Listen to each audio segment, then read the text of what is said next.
আলহামদুলিল্লাহ আমরা 10 ভাগের সম্ভাব্য 2 ভাগ উঠছি। এখান থেকে মক্কার ক্লক টাওয়ার দেখা যাচ্ছে।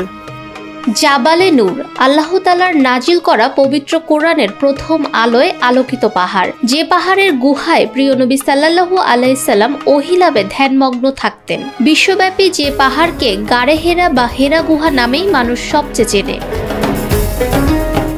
জাবালে নূর কিংবা হেরা গুহা সম্পর্কে জানতে মানুষের আগ্রহের শেষ নেই। জাবালে নূরে যে গুহায় বিশ্বনবী সাল্লাল্লাহু আলাইহি সাল্লাম ধ্যানমগ্ন থাকতেন, সেখানে ওঠা একদমই সহজ ছিল না। তখন ছিল না উপরে ওঠার কোনো সহজ পথ। বর্তমানে যেখানে উঠতে শক্তিশালী ও সামর্থ্যবান মানুষদের প্রায় 1 ঘন্টারও বেশি সময় লেগে যায়। প্রায় 1000 ফুট উচ্চতায় ভয়ঙ্কর পথ পাড়ি দিয়ে পাহাড়ের চূড়ায় উঠতে বেশ কয়েকবার বিশ্রাম নিতে হয়।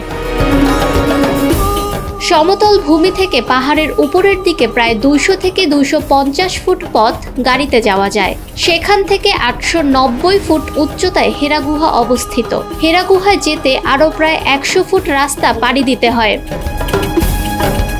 পাহাড়ের চূড়া থেকে বিপরীত দিকে একটু নিচে অবস্থিত হেরা গুহায় যাওয়া বেশ ঝুঁকিপূর্ণ। হেরা গুহাটি পাহাড়ের সর্বোচ্চ চূড়ায় না হলেও সেখানে যেতে হলে পাহাড়ের সর্বোচ্চ চূড়ায় উঠতে হয়। সেখানে ওঠা ছাড়া হেরা গুহায় যাওয়ার কোনো বিকল্প পথ নেই।